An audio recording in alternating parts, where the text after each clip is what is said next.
Where did the money go? 2, how was this corruption executed? And 3, how do we fix the system so it never happens again?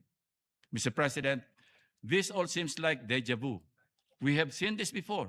The history of corruption in the Philippines reflects a cyclical process. It does not disappear when exposed. It adapts and mutates to survive.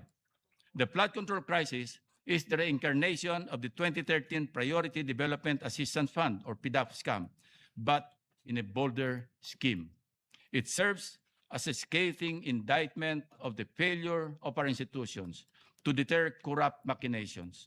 The enterprise remains unchanged in essence, similarly orchestrated by a cabal of officials led by legislators and their co-conspirators within the government and in the private sector, only with a diversified format and modus of thievery, timing, and language.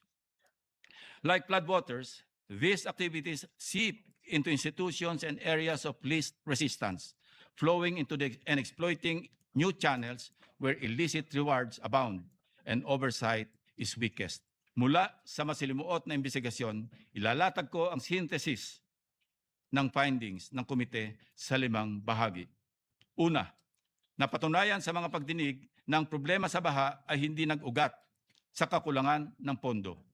Instead, the scale of funding coupled with weak internal controls and criminally complicit oversight made the sector an attractive target for systematic plunder of the public treasury, effectively leaving our citizens exposed to a deluge of misery. Ito ang nilalaman ng Part 1 ng ating findings. Second, the anatomy of this flood control anomaly is inherently parasitic, characterized by a network of actors spanning the highest levels of authority.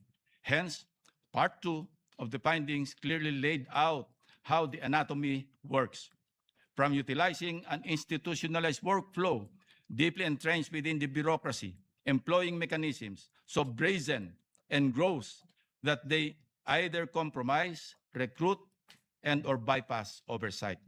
Third, ang flood control mess ay representasyon ng sukdulan at nakakarimarim na evolution of the pork barrel system. In this scheme, corruption takes different forms and names, from congressional slabs of pork, now euphemistically rebranded as allocables, leadership funds, and insertions, extending their reach even to the unprogrammed appropriations under the General Appropriations Act.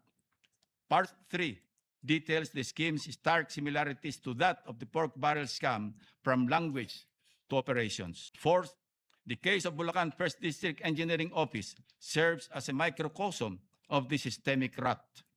It provides a blueprint of how flood control funds are diverted, revealing the interconnected systems that facilitate the corruption. Fifth, and finally, the dire consequences of this institutionalized plunder are not merely financial. They are felt in the structural erosion of our democratic institutions, the profound disenfranchisement of the Filipino people, and the tearing of the moral fiber of the country. Now we ask, where did the money go?